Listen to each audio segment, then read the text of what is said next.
Okay, good evening, everyone. I'd like to call to order the Newberg School District Board meeting to order for December 9th. It's our last board meeting of the year. And Director Hayden Wolfer, would you like to, sorry, I'm going to mess it up already. You're on it, James. You're allegiance to the flag of the United States of America and to the republic for which it stands,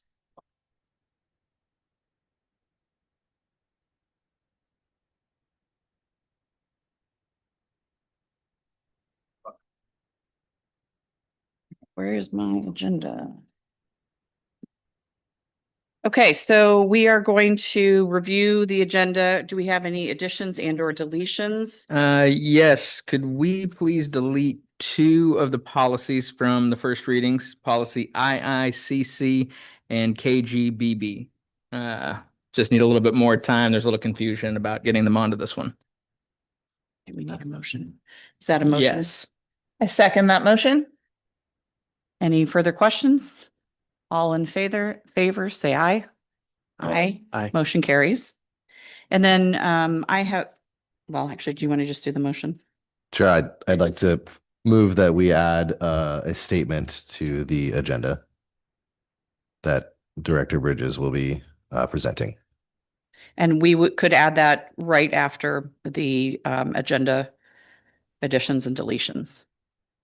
So we have a motion from Director Wolfer. I second that. Any further questions?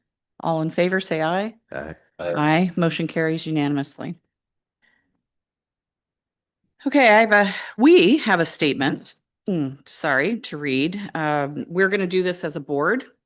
As a board, our responsibility is to ensure that every student in the Newberg Dundee School District is safe, supported, and able to learn without fear. Over the past 3 weeks, we have heard concerns from families and staff about the federal activity in our community. We understand that many of our students are feeling anxious, and some families are uncertain about traveling to and from school. We want to speak clearly to our community today. Our schools remain safe. Wait, hang on a second. Sorry. Como Junta Escolar, nuestra responsabilidad es garantizar que cada estudiante del Distrito Escolar de Newberg Dundee esté seguro, reciba apoyo y pueda aprender sin temor. Durante las últimas 3 semanas, hemos escuchado preocupaciones de familias y empleados del distrito sobre la actividad federal en nuestra comunidad.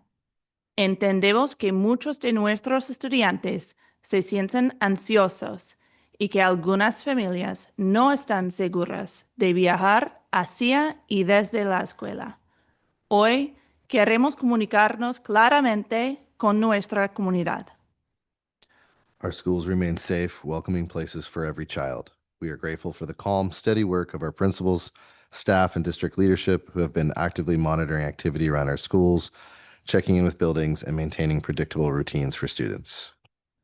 Nuestras escuelas siguen siendo lugares seguros y acogedores para cada niño.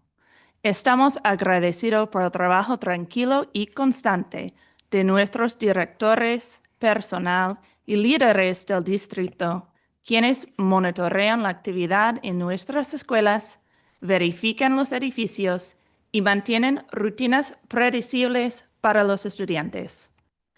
Student privacy and safety are protected by law. Under the Family Educational Rights and Privacy Act, FERPA, and Oregon law, students' records and personally identifiable information cannot be released without a valid judicial order. These protections apply to every student, every day, and we support the district's continued commitment to following these laws with care and consistency. La ley protege la privacidad y la seguridad de los estudiantes. Según la Ley de Derechos Educativos y Privacidad Familiar, FERPA, la Ley de Oregón, los registros estudiantiles y la información de identificación personal no pueden divulgarse sin una orden judicial válida.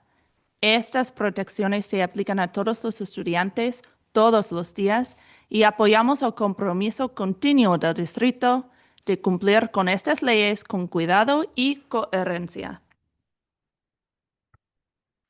We support the district's work with community partners. We appreciate the superintendent's ongoing coordination with Unidos and with the neighboring districts as they share information and align their supports for families. We also acknowledge the strong collaboration happening with the counselors and school teams to make sure students have a safe place to talk and receive help if they need it. Apoyamos el trabajo del distrito con los socios comunitarios. Apreciamos la coordinación continua del superintendente con Unidos y con los distritos vecinos mientras comparten información y alinean sus apoyos para las familias. También reconocemos la colaboración que existe con los consejeros y los equipos escolares para garantizar que los estudiantes cuenten con un espacio seguro para expresarse y recibir apoyo cuando lo necesitan. We are committed to stability and compassion. While our school buildings have remained calm, we know that calm at school does not erase the fear some families are carrying. We stand with our community during this time, and we want every student to feel safe, cared for, and welcomed each day they walk through our doors. Estamos comprometidos con la estabilidad y la compasión.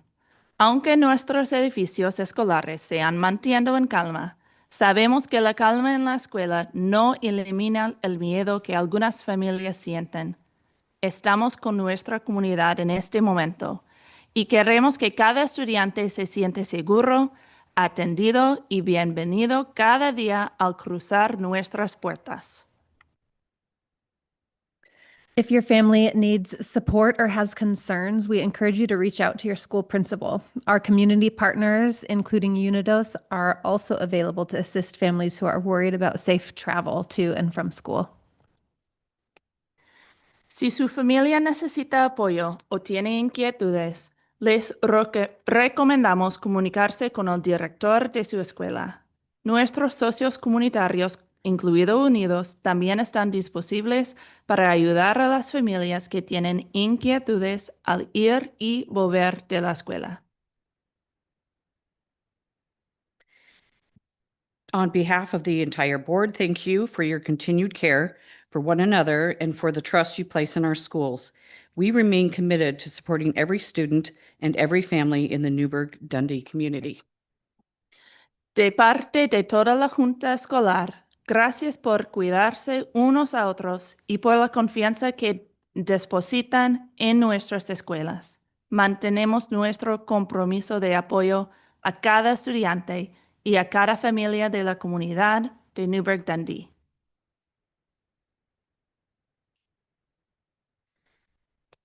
Okay. Moving on, we are very excited to invite the Wadayama Exchange Program to come up and discuss with us. Consent agenda.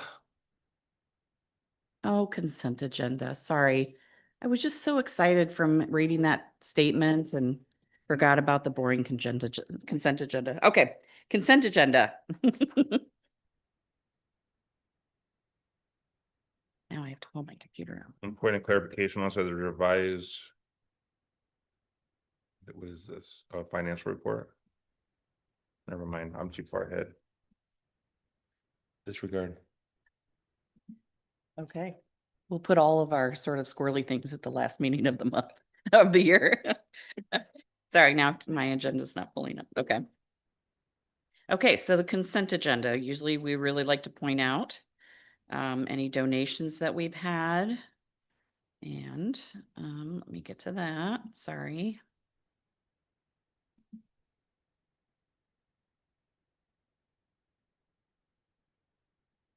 Do we have any donations on here? Okay, all right.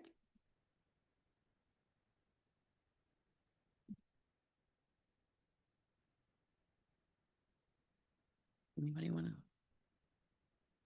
Can I entertain a motion? Yeah, I move that the Newberg Dundee Public School Board of Directors approve the consent agenda as presented. Second. Any further questions? I'll call for the vote. All in favor, say aye. Aye. Motion carries. Now we get to hear from Wadamaya. Come on up, folks.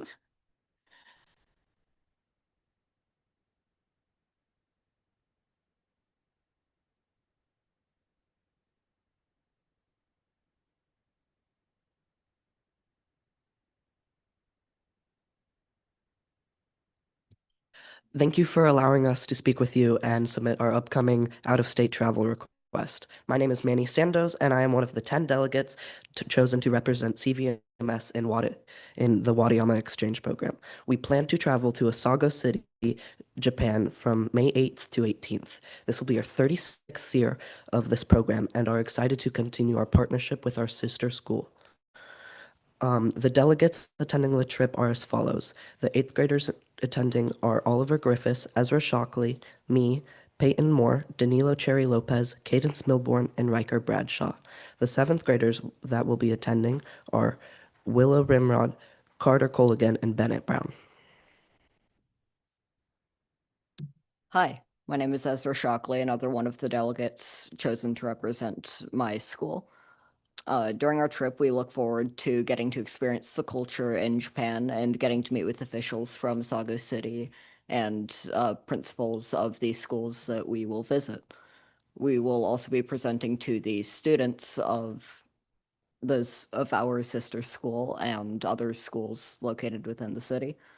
The delegates, more personally, are looking forward to getting to go on the bullet train, trying Japanese foods, and enjoy the landscape and learning about how their culture differs from ours. My name is Peyton. Upon our return, we will be reporting back to our official visit. 5 of our delegates will meet with the board. The other 5 will present to the city council. We are looking forward to hosting Japan exchange students in August when they visit. We will be inviting you all to the Sayonara party in August to close this excellent chapter.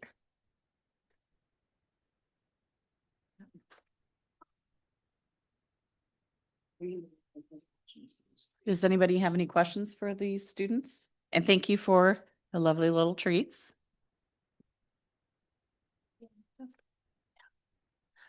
I have a question for the students. What kinds of activities or things are you doing to prepare yourselves for this trip? So we're gonna, so right now we're having culture classes, around once a month or twice a month, and we're gonna be ramping up the, frequency of these classes. We're doing a lot of fun things like learning importance about like fundraising and what we'll be doing, but also we're gonna be learning about some language tips, some politeness, and other things that we will need to succeed in Japan. Do you know yet what type of fundraising activities you're going to be doing? This fall and winter, we have been doing like elementary school bazaars, selling a lot of homemade gifts and both baked goods. We are starting next week the Fred Meyer's gift wrapping, so we will be gift wrapping for others. From what we know of, we also are doing a big garage sale at the in spring. So we will meet up all and collect a bunch of things and price them out. Wonderful. And if anybody out would want to donate, how would they donate to the program? For donations, you can always submit money or checks to the Wadayama Exchange Program at CVMS. We're always looking for helping these students alleviate some of the costs that they incur on this piece. It's all student driven and student funded, so any help is appreciated. And what's sort of the average cost for a student to? It depends on airfare, but it's around $2,000, $2,200 to go to this trip. Great, thank you. Any further questions? Any further questions? Now we all know where to donate. Excellent. I have just a quick question. What's one thing that each of you individually are excited about making the trip back to Japan? I'm really looking forward to getting to see like, the landscape there and like the geography. That always really interests me. And I like places like that. It just sounds really beautiful, and yeah, I'm really looking forward to getting to see that with my own eyes. I'm really looking forward to Japanese cuisine because I know American food can get the same, and well, I mean, all food can get the same, but Japanese food is a lot different from a lot of the food we have around here, and I'm really excited for that diversity, and especially because their food has a lot, their culture and where they're at has a lot of impact on their food, and it's just going to be mind-opening. for me to be able to see the impact on that and for me to be able to experience it in a way that I can understand. I'm a very talkative person, as my fellow delegates know. I'm really excited to really talk about more of our personal lives with the Japanese students we will be staying with. I really want to create a big bond, and I'm really excited to really just ask about like, oh, what are our school lives compared to each other, and like just personal cultural things. Any further questions? Well, good luck. We're excited to hear about your time. And I know Dave and I attended the Watamaya, the Sayonara party. It was really fun. It was really cool to sort of see the culmination of all the exciting things that the students did. So we'll look forward to that in August 2026. So thanks for coming in tonight. We do need to take action. We do need to take action. Okay. I move that the Newberg Dundee Public School Board of Directors approve the out-of-country travel to Asago City, Japan in May of 2026 as presented. Second. Any further questions? I'll call for the vote. All in favor, say aye. Aye. Aye. Motion carries unanimously. Good job, you guys. Thank you. All right. Any public comment out there? I don't think we had anybody sign up. All right, we'll move on. Nate, you want to talk to us about the financial report? Yes. All right, so so in front of you is there should be a revised cover sheet, put more words on it this time, and then also the financial report.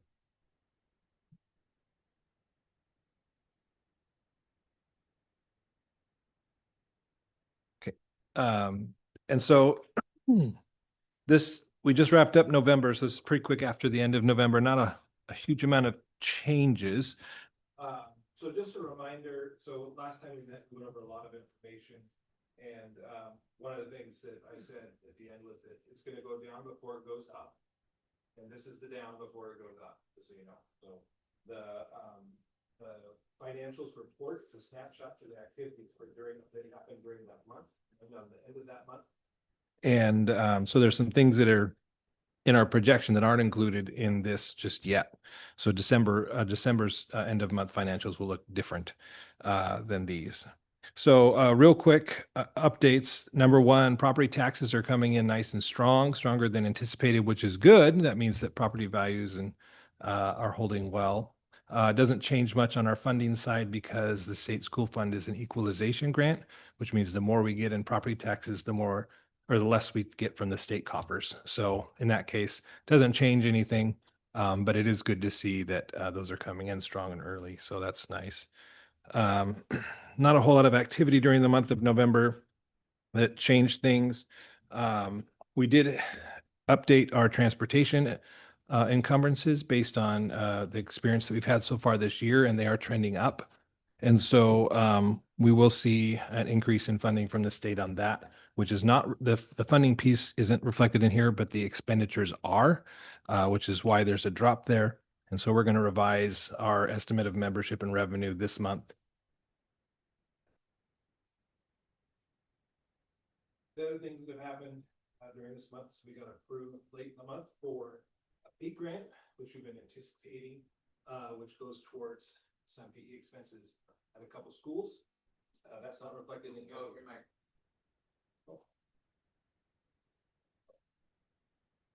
there it goes. Sorry, so you guys heard nothing? No, I'm not starting. The PEAK grant. PEAK grant. So the PEAK grant was submitted early or late in the summer rather, and then we just didn't hear. And then we did get approved for $233,000 over the biennium, which is wonderful. So those will be in next month's as well. And then also we had some more room in some title funds to move some stipends over, which is also going to offset this ending fund balance looking forward. So even though the report says 567, the forecasted fund balance is at 905, which I actually just looked with Dave today, is exactly what we said last month as well. So we're still right on track for right around that amount. And that is pretty much what I have for you guys. Oh, and we will be, one other thing, we will be, again, like I mentioned last month, we will be have a appropriation adjustment probably in February, March, because we're pretty tight on our allocations here. So anticipate that.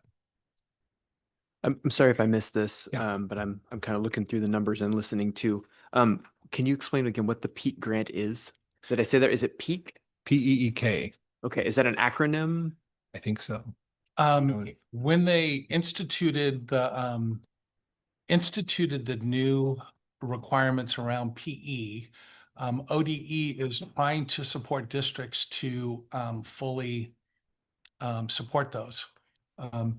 Many districts are doing different things to meet the requirements of the 150 minutes per week for every student. This year, we made a change to actually put 150 minutes of PE for every elementary student, which is completely complying with it. Other districts might work activity into their class time or into their recess or some other things. It gets really hard to do that because you need to be teaching standards through this education, through this PE time. This grant was put out by ODE to help districts make the transition from where we all were to actually hiring in the extra PE teachers. We applied for it over the summer. We talked to them in the spring. And so we were hoping that we were going to get this. As the state has been working through their budget problems, they didn't. We were supposed to hear in August, and then it was September, and then it was October. And just recently, they have pushed this through. So this is to pay for FTE. Really, we had already allocated it, so it's kind of reimbursing us for some of the FTE that we pushed in. There's also another grant out there around the professional development and developing activities and curriculum around this, which we'll also be putting in for because we want to continue to develop what we're doing here. Just as a side note, I would say walking around the schools during the extra PE time has been really fun. There's just seeing the kids running, jumping, playing has been, it's also created some challenges for us just with the amount of time in school that we have for all of our other subjects.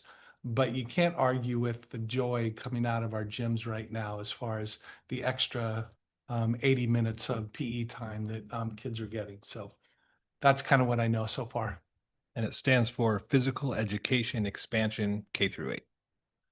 Okay. PEEK. Thank you. Yeah. Are there any conditions to the grant? Like we just use the money and it sort of backfills FTE we've already encumbered? That is it needs to be used for this specific one we have was meant for reimbursement for FTE. And there are a couple of conditions, but we meet those. That's what I know. And Holly is at another meeting tonight, but she would have more details. If you want it, I can get those for us on Friday. Yep. Thanks. A couple things. One, I know you said that it's going to go down before it goes back up. So I was looking through the packet from last month. That only had actually the end of year final numbers. So I guess one comment is if we're getting these handed out, they're not landing in a packet so I can go back and look at them later. So if we can add them back in or whatever. Then two, how much did it go? I mean, right now it's 569, 267. What was the estimated ending fund balance last month to now? What? 905, okay. I'm sorry.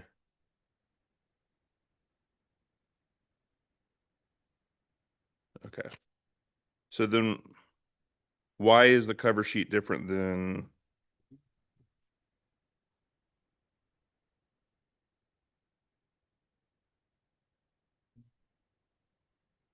Sorry. Thank you. So these activities happened towards the end of November, so they weren't encapsulated in the November numbers. So they'll be reflected in December. And actually on the Peak grant, we haven't signed that agreement yet either. So it's timing. So these financials that you get in the blue are the actuals from the system. Mm-hmm. So they're the hard numbers. And then as we update the system, they're going to update as well. The only projections in these ones are related to the revenues, and that's based on whatever changes we make. So the rest of them are actuals, actual budget, actual expenditures, actual encumbrance. And that's why that number's going to Okay, so last month's report, this item was still 569? It was 905. Okay. Yeah. And so we've had increase in transportation costs and some Sure. salary and benefits things as well. So I guess I guess we'll wait till next month or when these things get added. Is 905 down to 567, now going back up to 905 Right. again. To me, it's not making sense at the moment. So Yeah, it's a lot of little running things that come up to these summary numbers. So okay.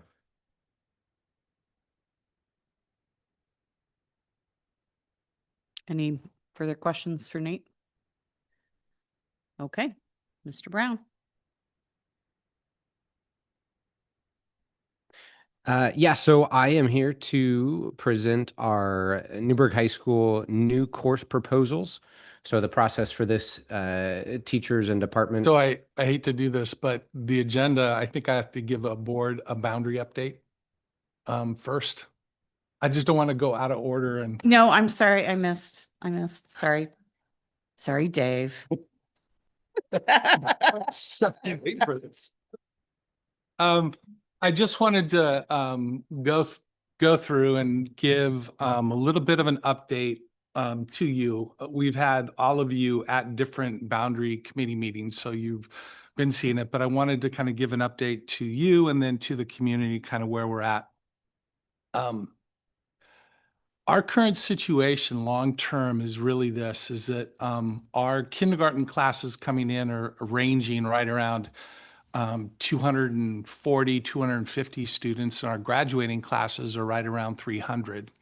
So each year, and this is around a lowered birth rate in not only our county, but our state and our nation. So what we're seeing here is that basically, especially for the next 4 or 5 years, we can count on losing a net 50 students every year, just from this issue of our kindergarten class. With this boundary committee, we spent some time in the very first meeting kind of going through birth rates and showing these different enrollments. But this is the base challenge that we have right now. What this has led to is, and we also, I mean, this board is very familiar with the fact that over 6 or 8 years, we've lost 1,000 students. We presented on the fact that where did they go? We did a study around talking to those parents and families to figure out where some of them went. So it's not just this birth rate problem, but we've had this issue where our enrollment is lower. The problem and the math problem that we really have to solve is we now have 4 elementary schools which are at 2 or fewer sections per grade level. And this creates a particular problem for us in that when we try to raise class size, we hit a problem where if we have 30 students in a grade level at a school, I either have to run the class at 30 students or I have to push in another teacher, and then the class size is 15 and 15, which is low. And having 4 schools that have this challenge of us trying to regulate those class sizes, that's what our current issue is. Oh, wrong way. What happens if we do nothing? The reason that we put this boundary committee together is really doing nothing is not an option for us without more revenue. If we do nothing, this last spring, we raised class size slightly, and then we staffed it. And then in August, what we found is we had multiple classrooms that went up over 30 students. From that point, we pushed in FTE because we did not want classrooms over 30, but that came at a cost, which is we burned ending fund balance to do that. That wasn't budgeted. We had budgeted at the higher class size. If coming into next year, we're not going to be able to do that. And for us to continue to grow our ending fund balance, we've got to come to grips with this issue, this math problem of 2 sections per grade level. So if we do nothing and I raise class size in the spring to meet our budget, we're going to see multiple classrooms across the district go above 30. We will not be able to push in FTE at the very end to kind of lower those class sizes, or we end up with almost every grade level being a blend is kind of what the data that we presented to the boundary committee. So without more revenue, the status quo isn't going to work for us, which is what we've brought to the committee right now, is to begin to look at some different models. I first want to say our current organization, K-5 schools, is good. Our average class size is 21, which means we range from 17, 18 to 24, 25. In the later grades in elementary school, there's some larger class sizes. In the lower grades, there's some lower class sizes that ranges depending upon each school and the bubbles. But I just want to point out that like the changes that we're going to have to make, they're not as good as where we're at. Low class size of 21 and having neighborhood schools, that's actually not well over 95% of the districts in the state, they're in neighborhood schools. So staying in the system, if we could, would be great. But we're gonna have to do something moving forward.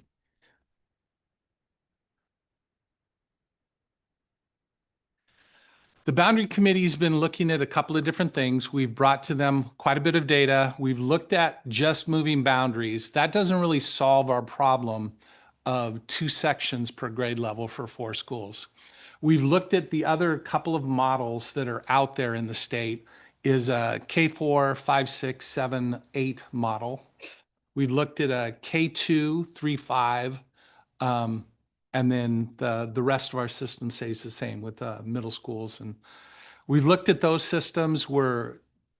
As a committee, we're talking through them, looking at the advantages and disadvantages, and beginning to try and narrow in on something that we can bring back to the board to say, this is our recommendation.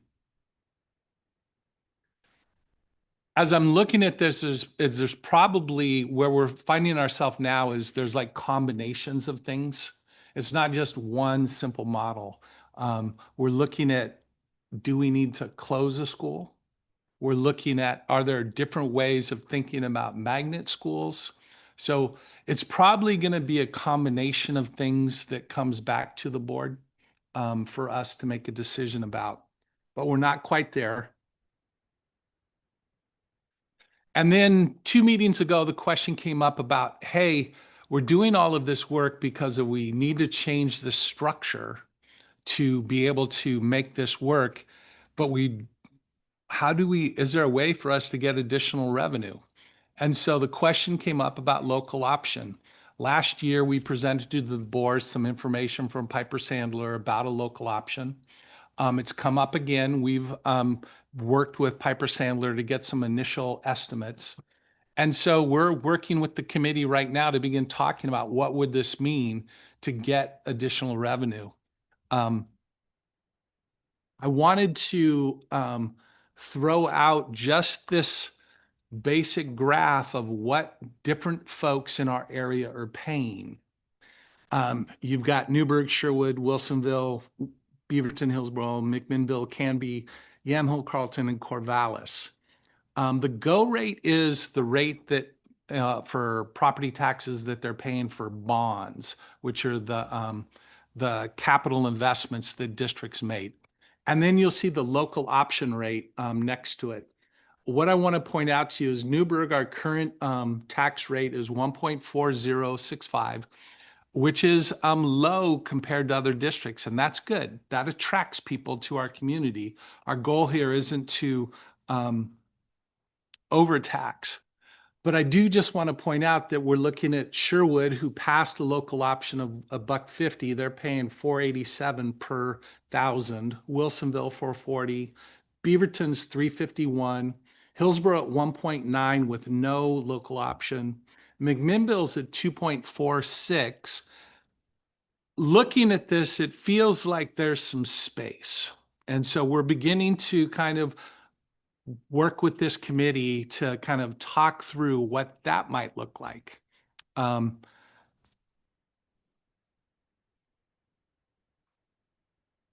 Timeline. Our next boundary committee meeting, really it's kind of evolved from a boundary committee to really kind of a structure committee, like looking at how do we need to structure our district to be able to get back to a 7% ending fund balance dictated by policy and be financially sustainable. I think we're going to be able to get kind of a recommendation or recommendations at that meeting.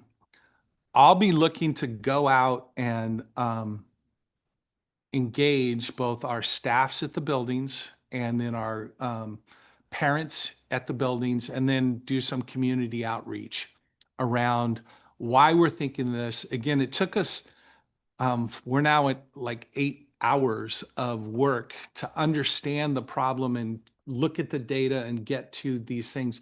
So I know we have a lot of engagement to do with our community to help them understand some of the challenges that we're under.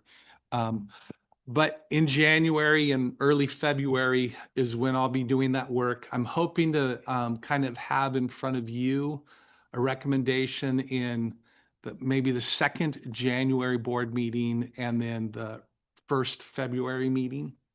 This needs to fit all with, again, we're just starting up into our budgeting timeline. There's other timelines here we're trying to align with, but that's kind of the next steps and how we're moving with it.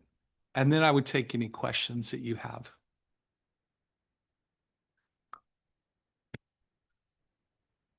Dave, could you go back a slide? Yeah. Please, to the table. There we go. What is the number in parentheses after the district name? That's the district's permanent. That's the district's permanent rate. So when Measure 5 and 50 hit, when state school funds started, they locked in what the rate was in every city, county jurisdiction. And that's the same. It stays the same. We can't change that rate. But what is that rate? That's just property taxes straight off the top? Yep. So if we didn't have a general obligation or a local option, that would be what you'd be paying for schools. Okay, so just to be totally clear, the GO rate, the 1.4065, that's added to the 4.6616 to create the total tax burden for Newberg. On their property tax statements, yes, but not this table. Not on this table. I mean, the total on the side is just the general obligation and local option. But on your property tax statement, it would show the permanent rates at the top, right? And then down below, it lists the additional rates. Yep, thanks. Just trying to make sense of all the data. Yeah. And can you talk to us about the timeline if we were to agree to attempt an option levy?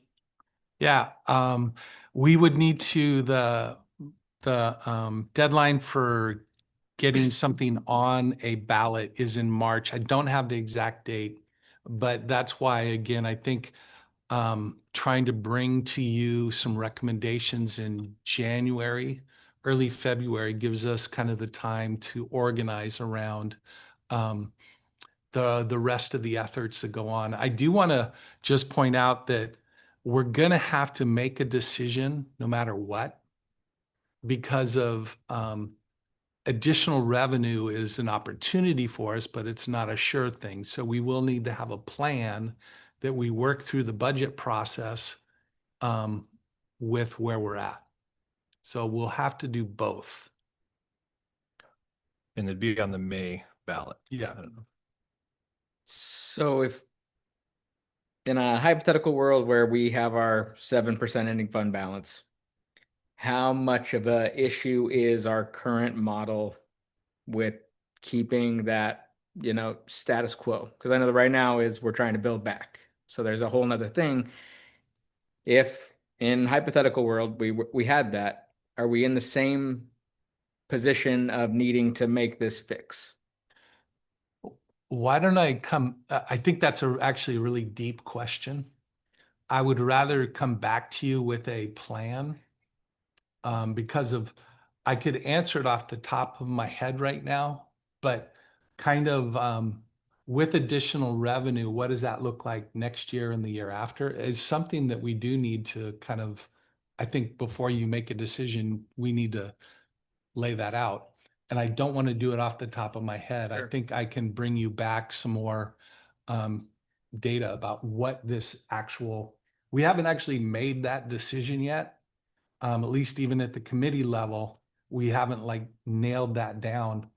But I'm happy to bring back like, here's what this plan would look like. Here's what the timeline would look like. Here's kind of our set of activities. I'm happy to bring that back. And I guess a follow-up with a lot of these other districts that have the local option. I know that we had talked last year, but could you remind me how many of these are short-term and how many of these are just have been ongoing and repicked up? Do we know? So the local option would be a 5-year. And so these are all 5 years. Beaverton's had one for ever and ever. Sherwood's was just passed 2 years ago, I want to say. I'm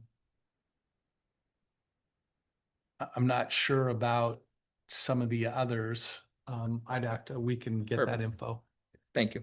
Weston Wilsonville's has passed a GO and a LO every year for the last nearly 30 years, or every term.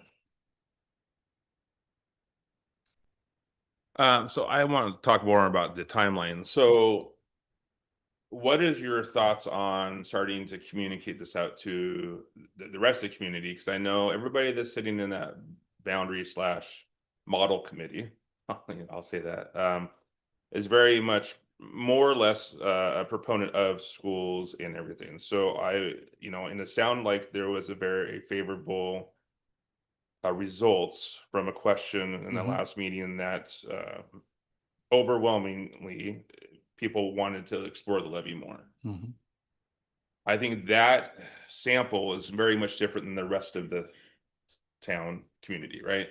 And so, and I know that you wanted to bring it back to us in January or early February, but I mean, how many times are we going to have an opportunity for the community to give feedback or open question sessions or whatever you want to offer them?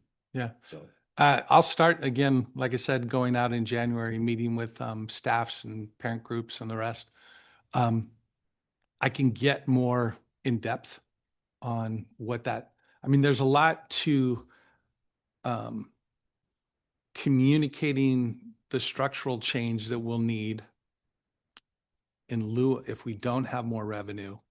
And then there's the communication we're going to need to do to communicate the local option. And the two timelines are different because of, again, we have between, once it kind of comes to the board, January, February, March, April, with which we'll lay out exactly and get people involved. There's already kind of parent groups who want to get involved in communicating some of these pieces. So there's a lot of work that's going to happen. But as far as the board part, I mean, we need to, before we head into the budget season, we kind of need to make a decision around what this restructure looks like so that we can lay out a budget that's going to, and then we're also just in the background, we're going to have to do work on what if the additional revenue comes. So it's going to be a really busy spring. Yeah, and I guess I want to clarify. It's like I definitely understand there's definitely needs to be a restructure, a new model, et cetera. I'm talking about more specifically the levy, Yeah. and are we even going to explore that, or how far down the route we want as a board to have community feedback before we pull the trigger. For my quick search, it looks like March 19th is when we need to submit our information to the county. So if that's, and it's only kind of 6 weeks, maybe if you do early February to then, Yeah. Knowing that, it's like, I just don't know how much community feedback or, involvement outside of that committee there will be. So, Yeah. It seems like, I guess it's an interesting question. It feels like to some degree, the community input ends up being the vote. yeah. Not to say that there obviously there would be a campaign and to show information on why all of this. But yeah, it's an interesting question. I just don't know that we're holding formal sessions constantly for it. I just don't know how that would fit in with what we're doing. But I do think that it's important that we, not to say like if people want to come in and give public comment, that'd be great. I just don't know how we're going to set up any other community event when it's tough to get people to come out and give input regardless. Why don't I put together, I'll be working on a timeline for this. So why don't I put some of that together so you can see it? And this happens all the time in communities, clearly. So there has to be some sort of matrix by which school districts are constantly doing this. And then we have this meeting. And if we were to look at Lake Oswego, what is their timeline? And, are there surveys that people want to put out? And we don't usually seem to get a lot of feedback from that. The opportunity to give feedback is really, I think, the critical component. But it's going to take a lot of work to do a real campaign around it. Mm-hmm. And do we hire a firm to do that work? Yeah, we would go get some expertise. Yeah, that was my main concern, is just like, if we had some early indicators that is this gonna maybe, be on the verge of success or be successful, great. But if not, if it's on the other side, it's like, why spend the money, Yeah. do it for a firm? Why put the energy into it if it doesn't look like it's going to be an option? So There's some polling that we'll end up doing, so that we'll have some of that information for you. Let me put together kind of a timeline of what this might look like and how do we go about doing that. And then I'll get that back to you.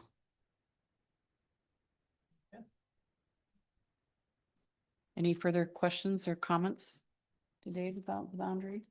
I went to the last meeting, and that was the first one I'd had a chance to go to, and I thought it was great to see so many people there from different, Celeste was there.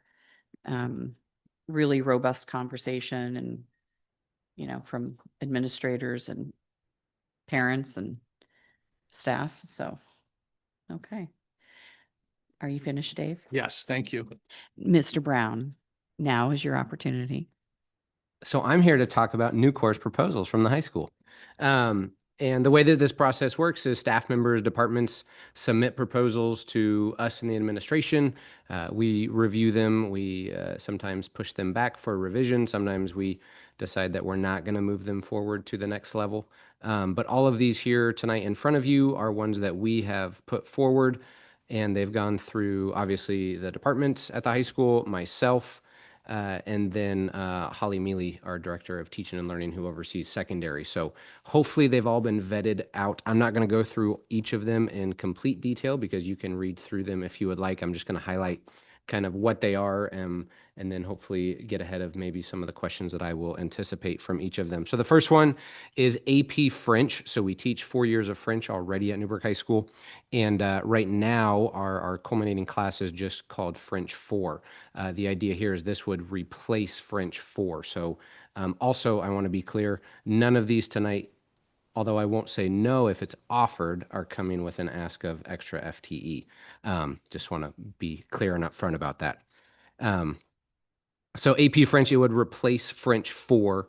And the benefit here is obviously students who take AP French, it can be a little bit more enticing for them to stay in it and take a 4th year. But because then they can test at the end of the year for the AP test and hopefully pass to receive college credit. So there's a little bit, there's definitely a benefit there. So this would just be in place of French 4. Do we want to go kind of course proposal by course proposal to see if you have specific questions about them? Any other details you want on that or questions about French 4 or AP French? Is there a system in place at the high school for families to request financial assistance with specifically taking the AP test? Absolutely, yes. So we never let money be a barrier to prevent students from taking a course or doing everything that that course has to offer. Yep. Thank you.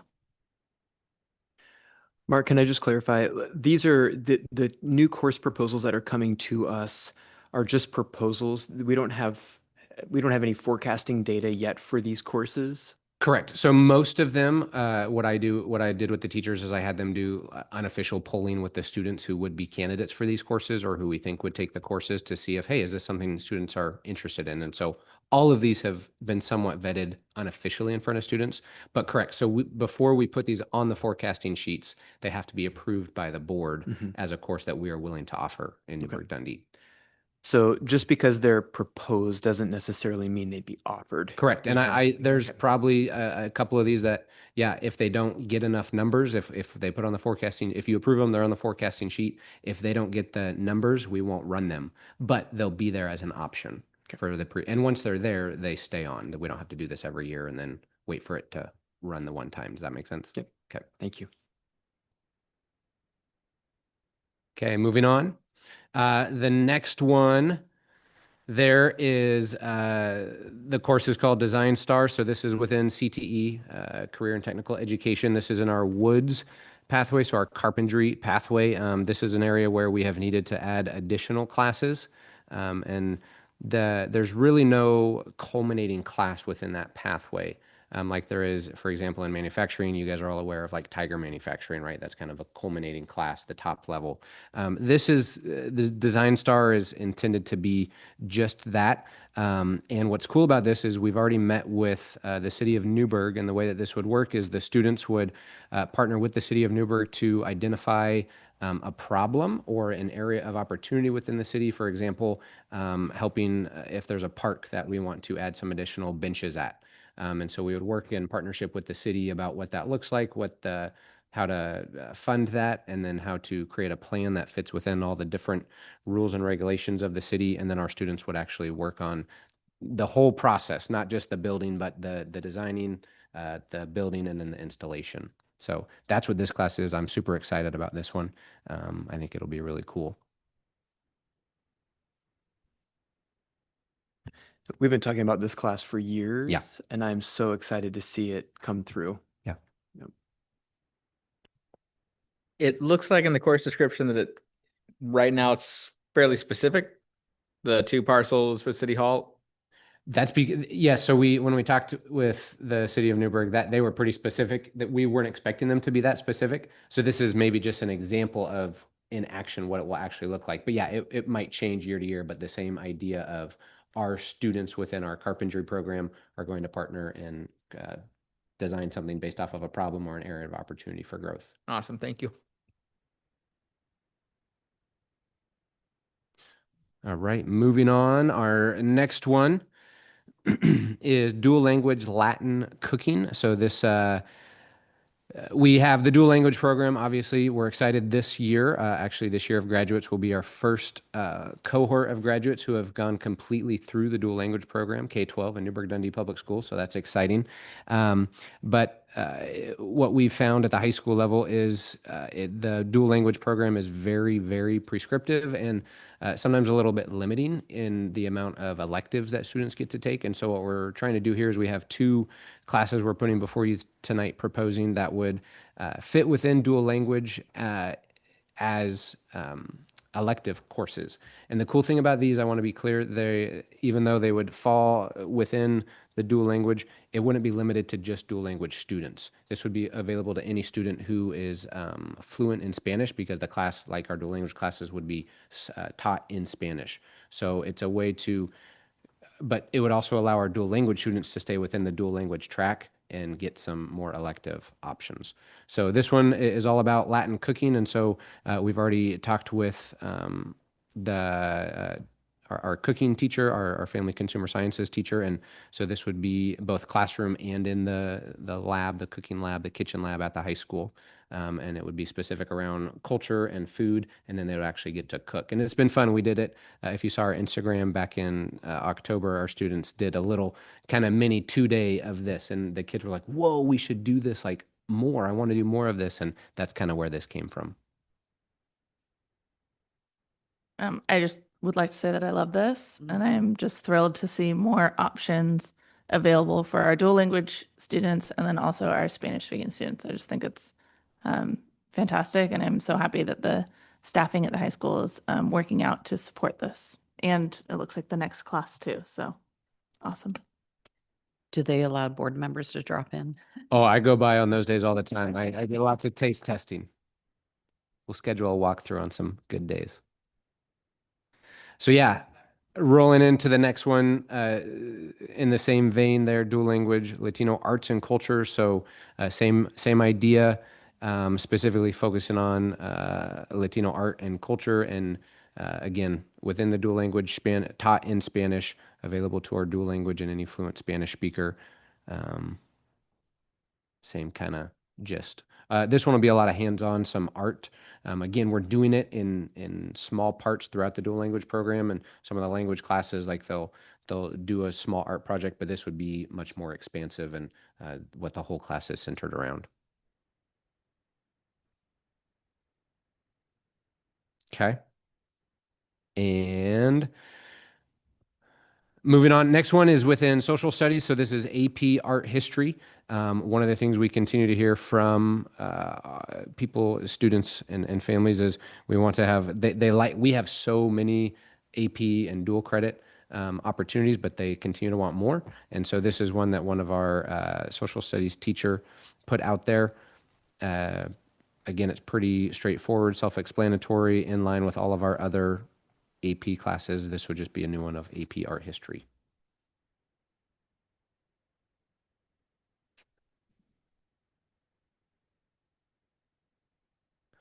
The next one is within language arts, English language arts. So this is Communication 111. So this would be a dual credit class where students are getting college credit for it. We currently teach, oh, not this one. Sorry, this one is public speaking. So this one, I was one ahead, I think. This is Comms 111.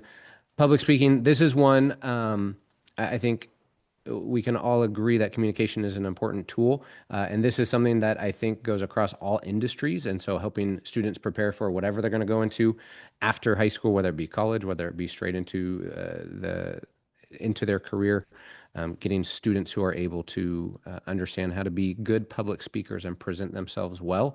And again, it's another dual credit class, so kids would have the opportunity to earn college credit.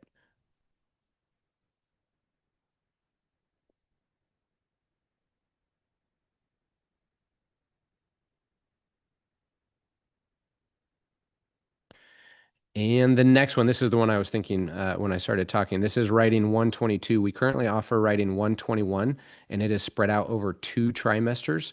And doing some, having some conversations with, through Willamette Promise with other schools who are doing it. A lot of schools are doing writing 121 in trimester 1 and writing 122 in trimester 2. We're spreading it out of 121 over 2 trimesters and speaking with our current teacher, and then again through Willamette Promise with other high schools. It's very doable to condense it down. This is one where we did pull all of the students currently in 121, and we said, hey, we talked through what going faster and accelerating, and they were like, oh, absolutely, if it meant we get double the amount of college credit at the end. So this would have 0 impact on FTE because we are already staffing 121 over 2 trimesters. This would just be a really cool opportunity where kids would then get to get double the amount of college credit. So to me, this one is a really, really smart move. So I just want to make sure I understand, Mark, what you're saying. So if this course were approved, it would replace the current structure of writing 121? Where we It- would do both of these courses over 2 trimesters? It would partner with 121. And so trimester 1 would be writing 121 and trimester 2 at the right after would be writing 122. So we would schedule the students like we do now, just over the 2 trimesters. It would just take all of what we're currently doing into one and then add this. Great, great. Thank you. Okay. Next one. Guitar 2, Contemporary Music Ensemble. So I think one of the strongest things about Newberg Dundee Public Schools is our performing arts and music. And we have, right now, we are currently teaching 3 guitar classes at Newberg High School. They're all filled. It's an elective that lots of kids like. And the idea here is we would replace one of our 3 sections with this. So again, no FTE impact. It would just replace something that we're currently doing. This is kind of think about those students who maybe they've been in traditional band, maybe they've taken guitar. They want to do, maybe they've done jazz band, which is a little different, but they want to do more of like a rock band style, right? And so they want to try to figure out how to do more of that smaller rock band, non-traditional. That's what this would be focused around. And so called Guitar 2, but there would also be drummers involved and other types of musicians. So this is one that we've done some more unofficial polling and lots of interest from kids. And it would be, at first I was confused by this one. I was like, well, a rock band's like 5 or 6 people. That's a small class. And he's like, no, you can do like multiple little bands within it. So we could fill the class pretty full.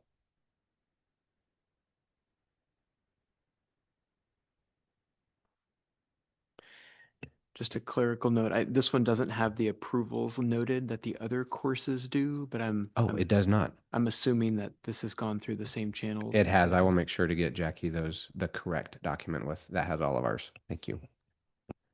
But yes, it's gone through them all. Are the instruments provided? We make sure they have access to it. That's part of what the fee is. And we do have an instrument rental fee as part of our normal fees. But again, we never let that be a reason why a kid can't participate. And a lot of that money, like on this, why it's $20, that's going into repairs, and we keep the same instruments a lot of the time, but we have to do regular repairs and maintenance to them. Are students allowed to bring in their own instruments from home? Oh, yes, from home. Yeah.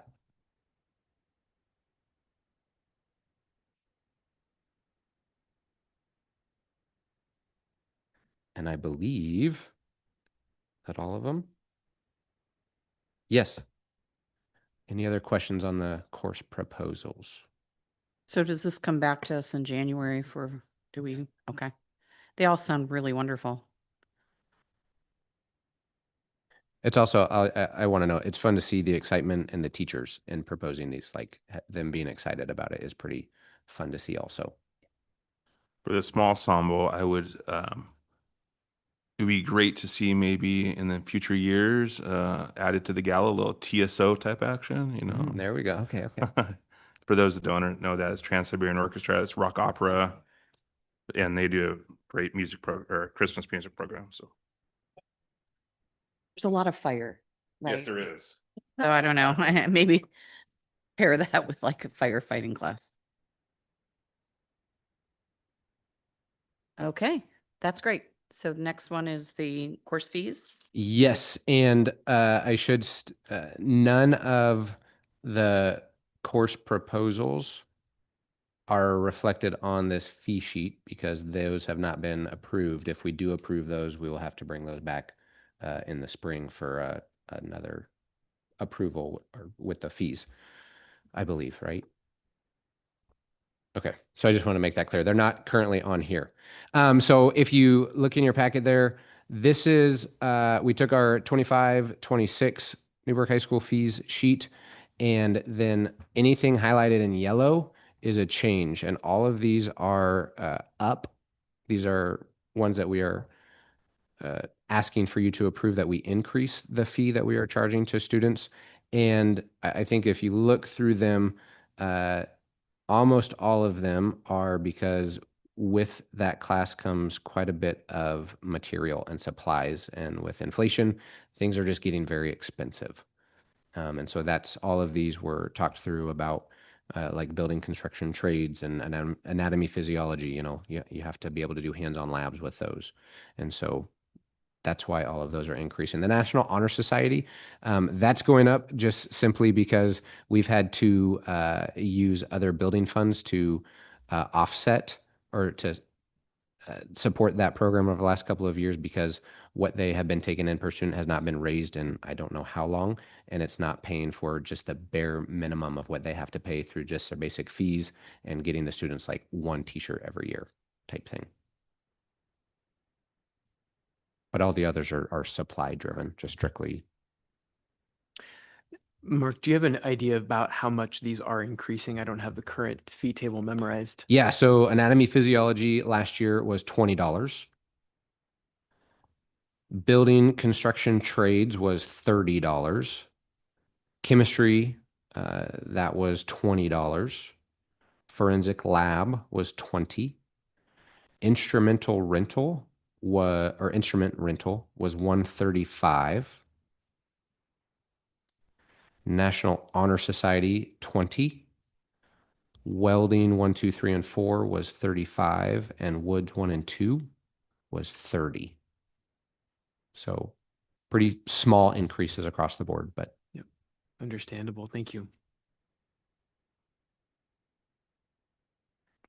and again, it's already been said, but this will never prevent a student from being able to take the class or get their credit. We won't hold this against them. We find ways to support them if needed.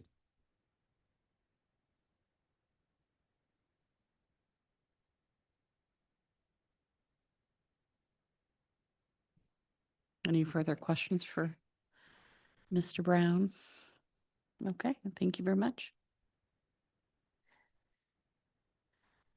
Saul? All right, so we have some policy first readings for you. Kind of go through them. So ACB, that was all students belong. We are using the OSBA template, but updating it with most of our old language. In theory, this is just a readoption with some new ORAs and ORSs at the end, with also a name change to every student belongs. DBEA is the budget committee. Mostly just updates the dates to align with our budget process. Also using the OSBA model policy for this as well. Nate did a lot of the work on this. If you have any questions, I would direct them towards him. I'm sorry, Saul, can we clarify this in the packet? Is the first one the existing and then It should be the addition first one below? is existing and the second one is the updated marked up version. Appreciate that. Thank you. Yes.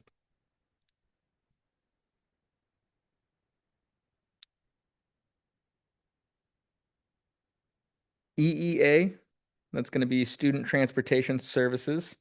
We're using the OSBA model policy to update, essentially the same as previously. Just getting those technicalities all ironed out with OSBA.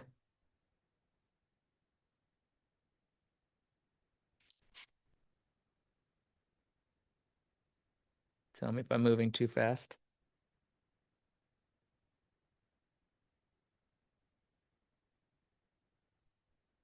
GBD is the board staff communication. This is just adopting the OSBA sample. Very similar to the one we had on file with just less breakouts. And this is also aligns with our board agreement on this process as well.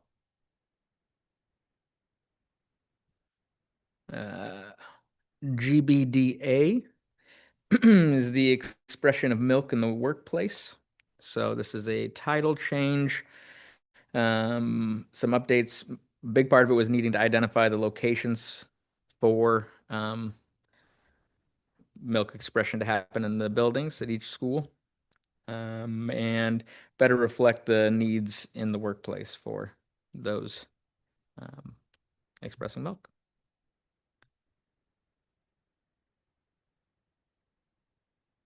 GCPC is going to be retirement of staff policy. The update is fairly simple. The policy part of this is pretty simple, and specifically in the second paragraph, it says the superintendent will develop requirements, limitations, and procedures for employment as a PERS retiree. We've got some NAR that we're working through to try and clarify how this works in our district, but the policy itself is pretty simple with that one sentence in there that kind of says we need to come out with an AR, and we are working on that, and we'll bring that back to you.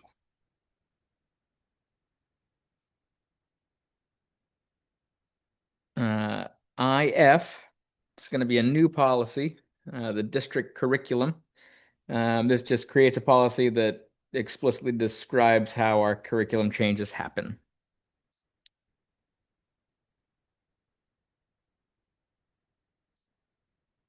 IGBHD, program exemptions. This updates our policy to reflect OSBA policy and law. Big part of it is the Mahamud versus Taylor, I believe. That just this year changed some of the. It was a big change relating to the when you could opt out of not only, there's always been requirements around sex ed curriculum and health, some health pieces. Mahmoud Taylor was a Supreme Court case that kind of allowed more flexibility for parents to opt out of some materials specifically related to your religion. And so there's a bunch of policy updates surrounding that Supreme Court case, and that's kind of what's here. The next one's going to be IIA instructional materials. You'll see that it's quite a bit more extensive in the updated policy from OSBA. It breaks out specific instructional materials, defines what core, supplemental, school library, and classroom library materials are. And it really sets in stone that our teaching and learning department is going to handle the bulk of this process. And specifically outlines if you're going to question a material, it gives you kind of the AR2, AR1 and AR2 are the ways in which a community member or a parent would do that.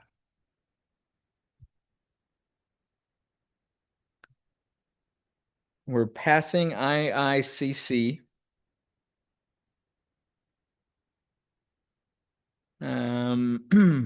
JFE is pregnant and or parenting.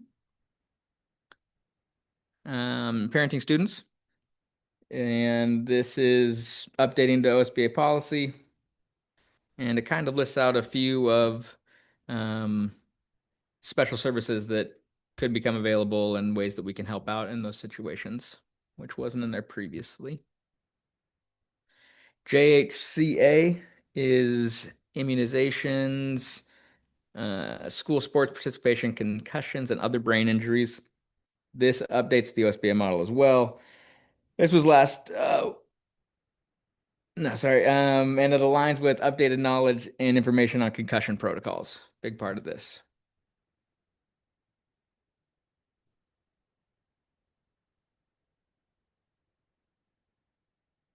JHFF is suspected sexual conduct with students and reporting requirements. This is also updating to OSBA model. This was last updated in 2010. And this updates our policy that we are responsible from pre-K to 21 rather than just K through 12, which is important for our district and what we have going on. JOA is directory information. Updating to OSBA model.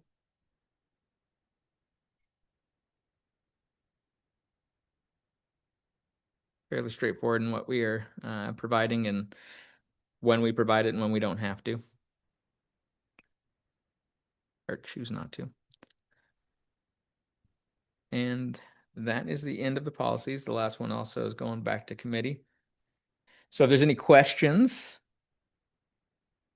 we'd be happy to help. No, good job. I appreciate you guys really putting in the work on that. So thank you. Any questions further? Okay. Actually, one second. It's not a question. In a recommendation, can we, instead of just the letters, can we do a letter and like maybe the title of the policy next to it on the agenda? So I saw Jackie nodding. You have to ask Jackie those things. She's the boss. Okay, Mark, you ready? Yes. This one is pretty fun, and I'm pretty honored to get to be here to present this to you.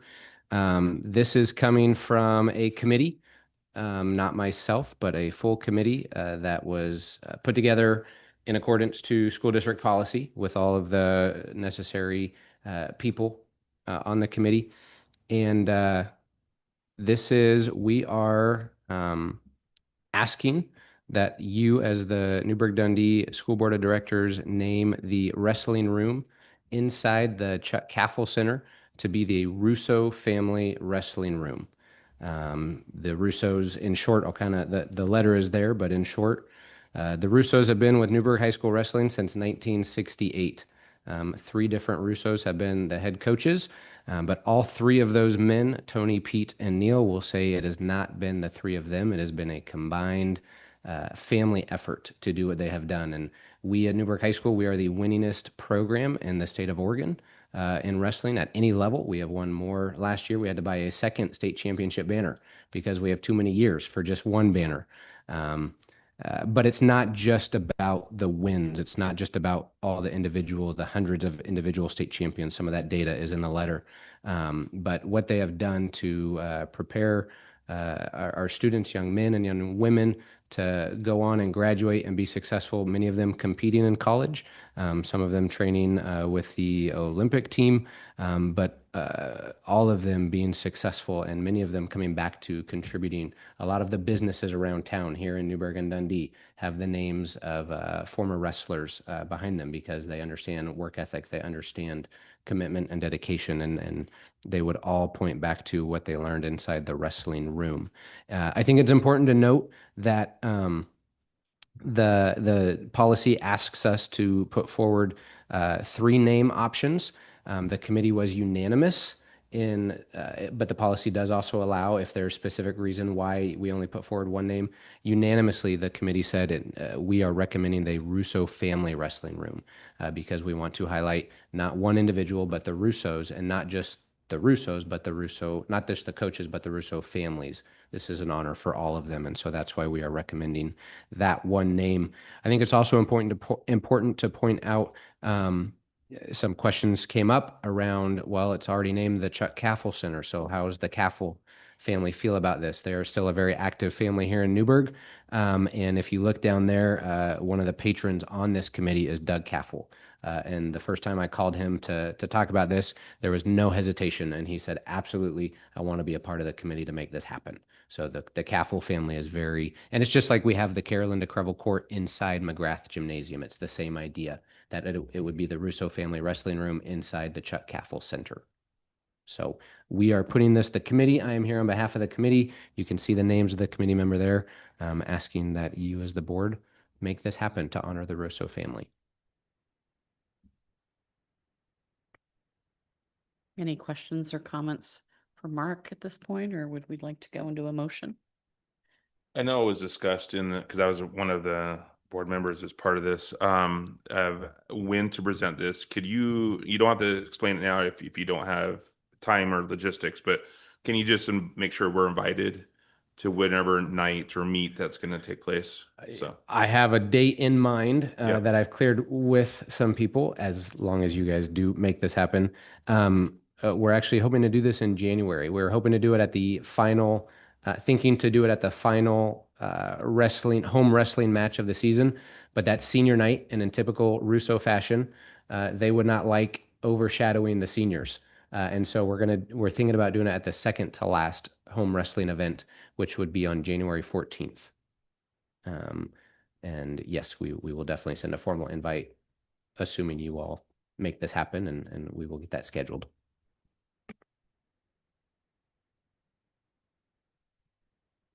I move that the Newberg Dundee Public Schools Board of Directors approve the naming of the NHS Wrestling Room as Russo Family Wrestling Room. Second. Any further questions? Call for the vote. All in favor, say aye. Aye. Aye. Motion carries unanimously. Thank you. Yeah.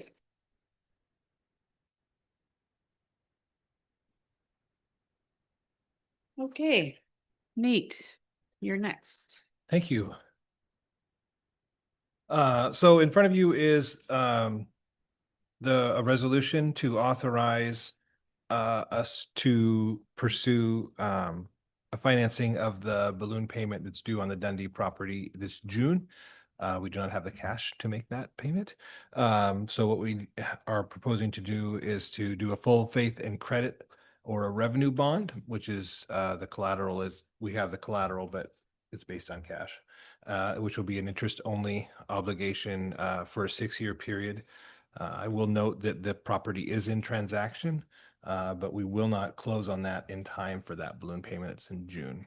So we worked with bond attorneys Hawkins, Delafield, and Wood, who vetted this resolution and who will also, upon execution, give us work through the schedule and calendar of getting this financing done. So this is just the board taking action to allow us to do that.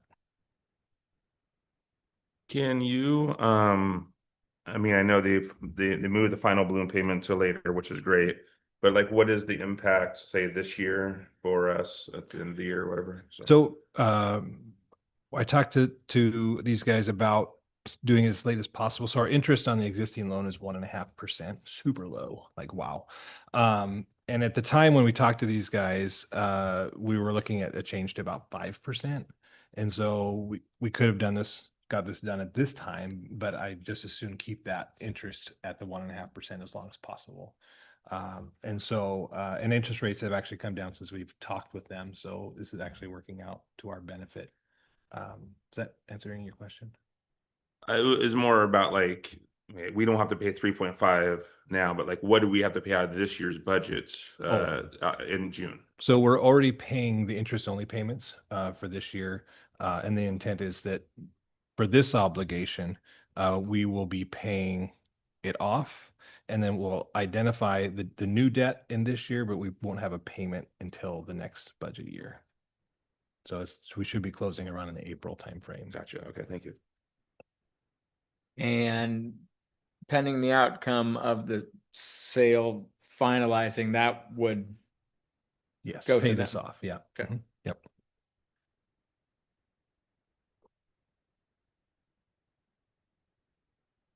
So whoever does the motion on this one just needs to say by title only so that prevents us from having to read the whole document. You could read it in Spanish. I move that the Newberg Dundee Public Schools Board of Directors adopt Resolution 2026-10 authorizing a full faith and credit refinancing for the Dundee property by title only. Second. Any further questions? We'll call for the vote. All in favor, say aye. Aye. Motion carries unanimously. Thank you. Dave, do you want to start us off on our comments? Yeah, absolutely. Just want to say, let me get to my notes here. Yeah, as we close the calendar year, I want to highlight the progress happening across our district and be clear-eyed about the work still in front of us. Our staff continue to show up for kids in very powerful ways. In classrooms across the district, I'm seeing intentional instruction, stronger collaboration, a real belief that every student can learn, and it's showing. Our graduation rate climbed to 91% this year. That is excellent. We're seeing, again, we have work that we want to do as far as our performance level goes, but our performance in comparison to other districts is still very good. It's excellent.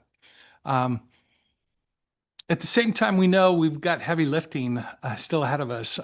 Math, language arts, our challenges around our structure and how we're going to, there's lots of hard work this spring. We can't hope our way out of this. It's going to take some work. We're addressing it through better systems, better support, and a solution that protects student opportunities while trying to stabilize class sizes. Our community's been stretched by outside events recently, and through it, our team has stayed visible, calm, focused on safety. Families who are anxious need schools they can trust. So we'll keep improving how we communicate. There's always room for us to grow there, but we're building the foundation of a stronger district. Clearer budgets, smarter staffing, instructional expectations, school cultures are changing. So none of it's flashy, but that's how we build something that lasts. And so I just want to lastly recognize our students. I had a conversation with one of my colleagues today just about, I mean, through all of the challenges we go through, our classrooms are still like, having been in other districts, I can just tell you our classrooms are really excellent. What kids are doing in those classrooms is excellent. And so it's just always kind of a surprise talking with other colleagues who have been in other districts and coming here, like good things are happening in Newberg. So as we close the school year, I just want to end on that positive note of, yeah, we got lots of challenges, but there's lots of good stuff too. So happy holidays to everyone. Don't have a lot, just good job to all the students getting through almost half the year, and hope everyone has a great holiday season. Congrats to all the teachers and students finishing up the first trimester. It's very exciting. And yeah, I hope everyone enjoys their holiday performances and musical events, and gets a chance to relax and rest back up for a nice, fun finish to the year.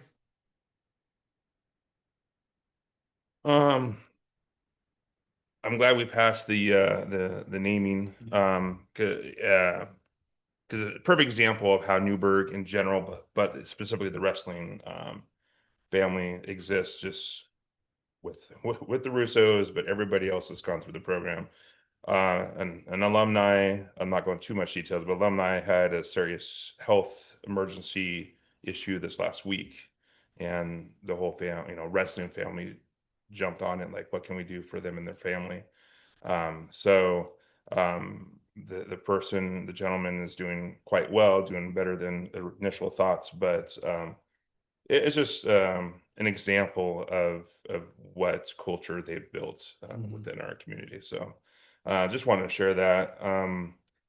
Again, looking forward to some of the holiday events this week and next. One other thing is, I know most of the board knows, and I don't know how much the community knows, but our family is involved in a toy drive that feeds into the Newberg Toy and Joy.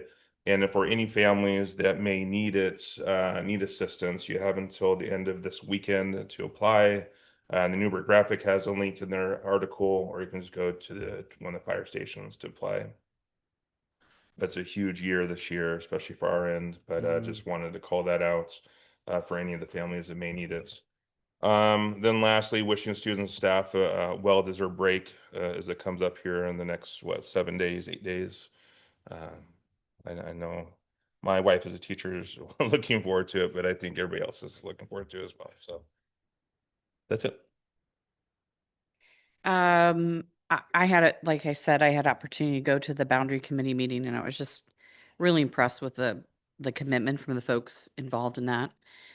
And I'd like to do a shout out to Dave, because I think that he's really fostering a really collaborative spirit with McMinnville School District and Dayton School District.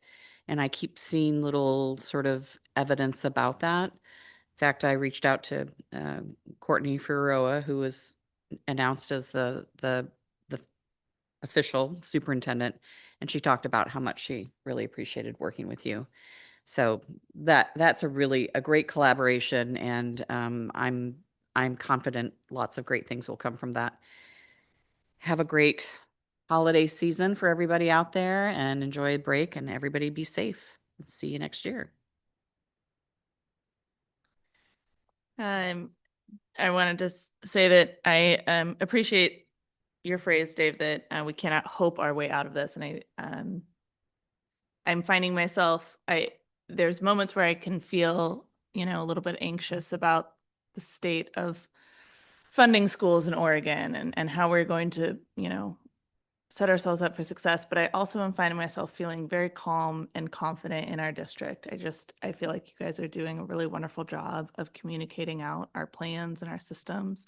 And I am hopeful that the community is feeling that way as well. I think if you pay attention to the news right now, every district in Oregon is struggling and communicating and planning. And I just think that I'm proud of the work that we are doing here in Newberg to keep our families informed, to keep our students and staff at the forefront of our decisions. And although it will be difficult, we will have difficult decisions to make in the coming months, I'm hopeful for it. I am. I'm hopeful for the action that we will take. A callback to our statement that we made in the beginning of this meeting. Every teacher, administrator, parent that I've spoken to in the last couple months, couple weeks specifically, has been very clear about the anxiety that the members of their community are feeling. And I am thankful that this board made that statement today. I'm thankful for the communication that Dave has sent out, and really for those teams at the schools who are really thinking individually about how to support specific families, specific students. And I hope those families are feeling the care and support of this community. And I just echo that statement that we stand in community. We are all members of this Newberg community.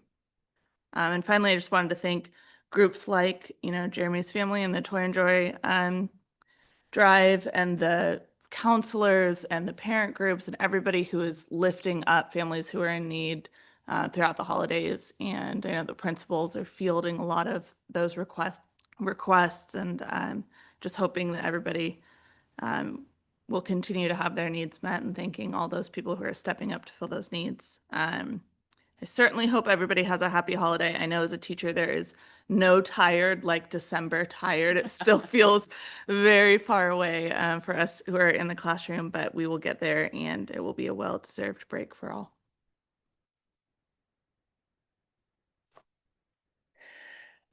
I have had the pleasure of getting to attend 3 of the boundary committee meetings and seeing the principals and teachers and staff and community members, probably, I don't know, 30 or 40 people in the room working on solutions that are gonna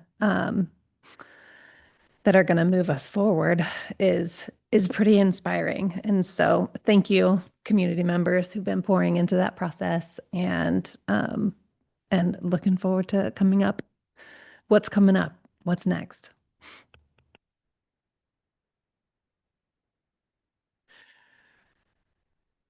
I'm going to speak a little bit from the heart and no notes tonight. I had lunch with a group of educators today over on the east side of the metro area. And at one point during lunch, it came up that I serve on this board.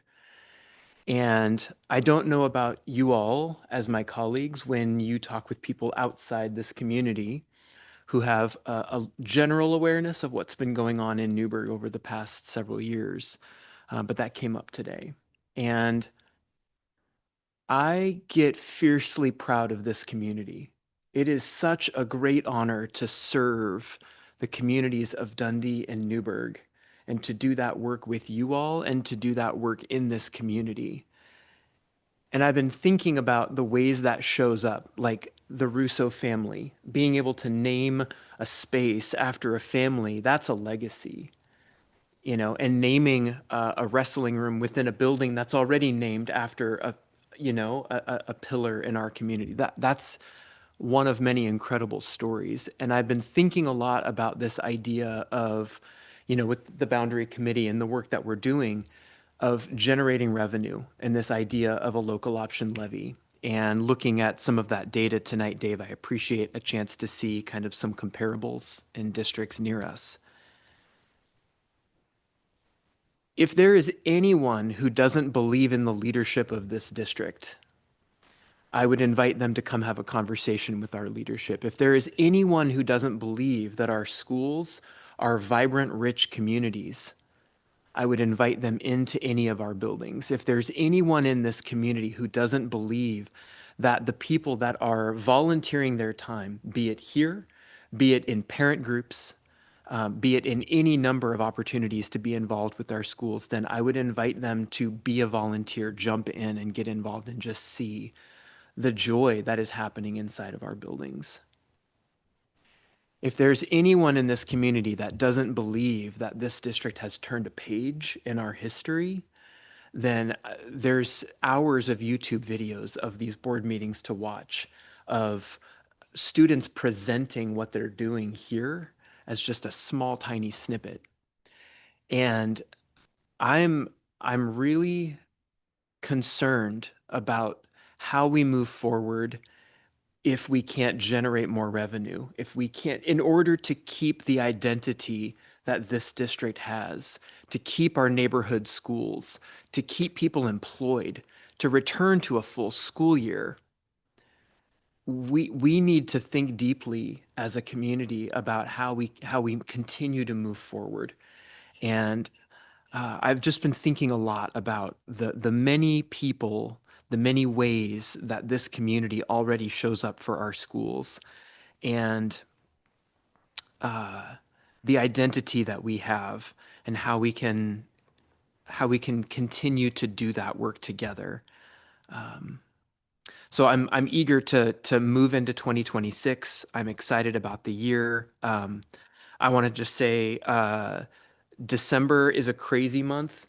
It can also be a really hard month, right? I've seen this as a teacher. I've seen this in a number of districts, that for some students, schools are their safe place. And so talking about ways the community shows up, I would encourage students, if more than just one is listening, make sure that you're reaching out to get the supports that you need. There are many loving, caring adults in your lives that want you to experience a safe winter break, a joy-filled winter break. And so please reach out for those services. I'm grateful for the folks that don't often get named in these public spaces: our kitchen staff, our cooks, our janitorial and custodial staff, our tech department, the folks that are cleaning up from the holiday parties that our students are, right? Like, those folks play a major part in the work that we do. And so I'm a thankful person. I'm full of joy this time of year, and I know that's not true for everyone. So that's my hope, is that we can show up for students in that way.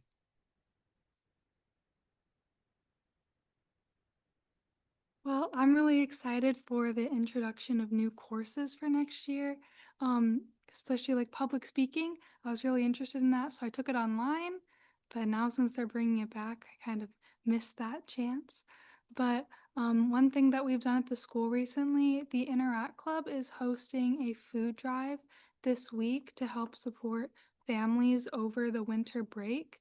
And I've also noticed churches in the community, such as mine, have been making boxes of hope, which are boxes of food to also deliver to families over the break who rely on the discounted lunches provided by the school. But I've also noticed a really great start to this new trimester. But one error I've noticed is like really crowded classrooms and just errors in the amount of students. In one of my classes, we have 44 students in an advanced math class where there's over 6 students sitting in folding chairs in the back of the room with no desks. So I feel like that is an error that should be looked upon later. I know that's being looked at now with the spacing of students in classes. But I feel like we should start looking at that and seeing how we could eventually move students in later years. Thank you for bringing those up. All right, everyone, the meeting is adjourned. Thank you.